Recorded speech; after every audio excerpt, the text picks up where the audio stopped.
Hi everyone, it's GigaBeef here, and today we're going to be figuring out which fuel is cheapest to use in the Hideout. Fundamentally, as most of you are probably aware, there are only two different types of fuel that you can use in the Hideout generator. The Expeditionary Fuel Tank, which is the blue one, and the Metal Fuel Tank, which is this one here. Fuel is burnt out of these two tanks at the same rate, however the metal version has 100 inside versus 60 for the Expeditionary, so contains 2/3 again more fuel. Now, I was looking at this just for myself originally because I thought it would be relatively easy to work out, however it's a little more complex than I had originally thought. To figure out what is going on here, we need to think about the life cycle of a fuel can. Step number 1, we buy the fuel in a tank. This is either from the trader or the flea market in cash, or doing one of the trader barters or hideout crafts. Step number 2, we use the fuel. The 60 and 100 fuel amounts dictates the speed of the overall cycle, as using expeditionary tanks cycles the process faster than the metal ones. And step 3, disposal of the tank. At its simplest, this could either be deleting the tank or selling it to therapist for a few thousand rubles, or using it again afterwards in some other way. This is where it gets a bit more complex. Before we continue, let me point out that many of these prices, decisions and outcomes are incredibly sensitive to the prices on the flea, and these can change radically even at different times in the same day, so you'll have to look for yourself at the time, but this hopefully will give you the best idea of what to look out for. So to knock out the easy parts, step 1, the acquisition of the fuel itself. Expeditionary tanks have one barter, which is the 4 pineapple and 1 purified water canister, i.e. the one that you get from the water purifier in the hideout, and 1 craft from 10 Zibbo lighters and 10 cricket lighters. Most of the time, these don't make sense to do versus the flea price, however do remember back to the fuel scarcity event previously where pineapple juice went through the roof because expeditionary tanks were going for 500k plus. Right now the tanks are at around 100k on the flea market, but I wouldn't put it past BSG to do another event like this at some point because fuel's such an important input for players in the hideout. One quick point to note that with the Zibbo and the cricket craft, because it's a hideout craft specifically and in fact the only one for fuel, you get a find in raid version of the fuel tank out of it. This can be important later as this status is retained on the empty can after use. As for the metal tanks, there is a direct purchase from Jaeger at 167k and 2 barters, one for 2 propane tanks and 1 fuel conditioner on PRAPOR, and the other for 12 classic matches and 5 hunting matches. The one that is often good here is the propane barter. This is pretty much always better than Jaeger's cash purchase at 167k, and although these are selling for approximately 150,000 on the flea, I expect this price to move up to Jaeger's price eventually as players unlock the Bitcoin farm and start having the generator on permanently. Despite that, the propane barter is still the best way to get these at the moment, typically giving about a 20,000 discount or so to the flea. Propane is relatively cheap at the start of a wipe, but I would suggest buying them outside of prime time where they tend to price around 30k, but you can get them cheaper than this. Fuel conditioners sell to therapists for nearly 40,000, so they unfortunately never really drop below this level. This means you should be able to get your fuel as of January 2022 for 100,000 rubles, but as I said, this will probably go up later into the wipe.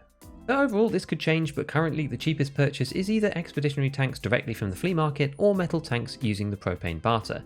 Which is best is determined by steps 2 and 3.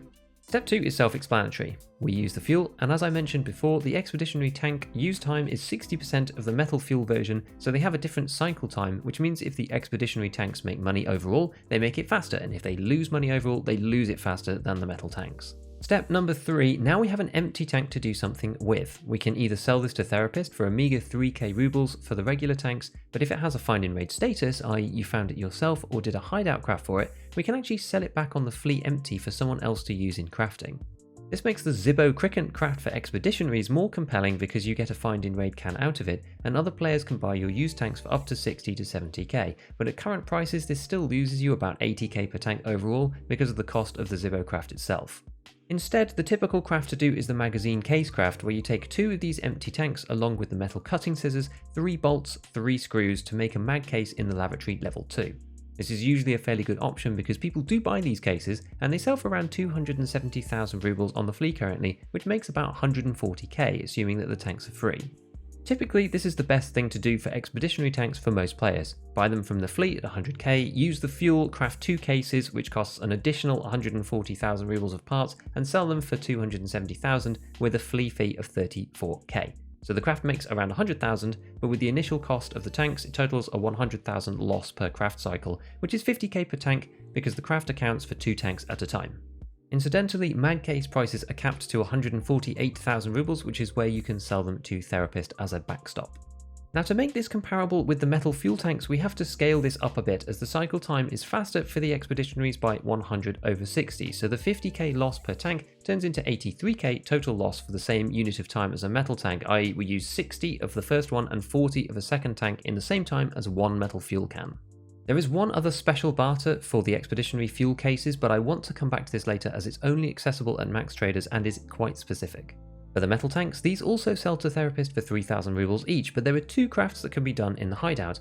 Firstly, another popular one is the grenade case craft at Lavatory 2, which again takes 2 metal tanks and uses 1 cutting scissors, 5 screws, 5 bolts and 2 metal spare parts. This used to be a good craft until the metal parts were added, which tend to be fairly expensive, although I'm not 100% sure where they'll settle in price, but right now they're about 40k. This makes it 300,000 to craft, and they sell for 320, which means that you only make a small profit of 20k or 10k per tank. However, don't forget to take the flea market fee into account, which is actually 70,000 rubles at 320k when you list them. Therapist buys these directly for 321,000 rubles, and there are better items to get that flea market reputation than wasting 70k on these, in my opinion. One factor to remember is that level 3 Intelligence Center will give you a 33% reduction to flea market fees, which can make a big difference to profitability over the long run. The numbers in this video are without that bonus, or at least the ones that I'm discussing, because I upgraded to Intel 3 halfway through making this content.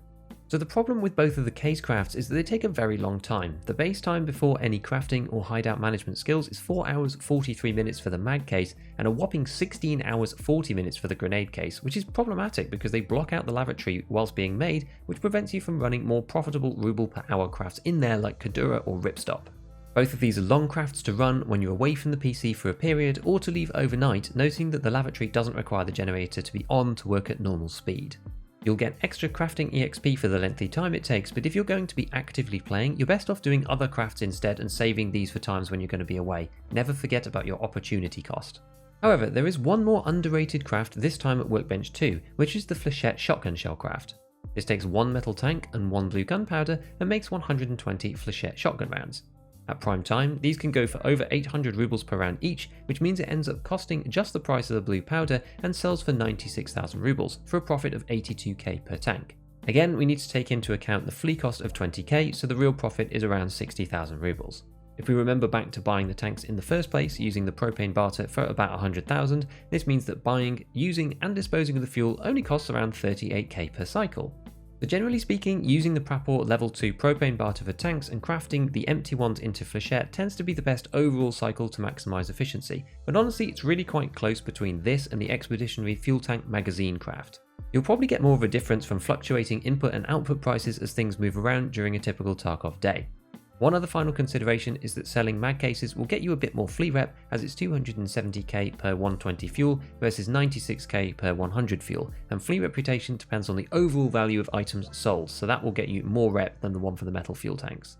Now there is one more special barter that we've left to the end, and that is on Jaeger level 4.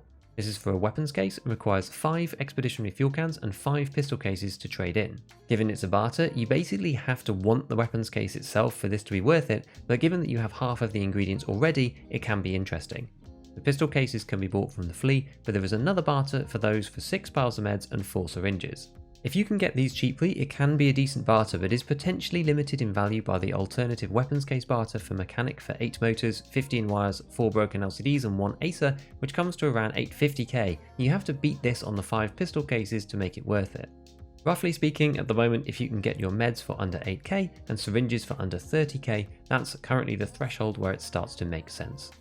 So as usual, if you learned something, please consider dropping a like and a comment. To see when I'm streaming, you can follow me on Twitter and Twitch, where I'm currently live twice a week, once on Friday at 9 PM UK time for the ScavTalk podcast, and a regular Tarkov stream on Saturday 2 PM UK time.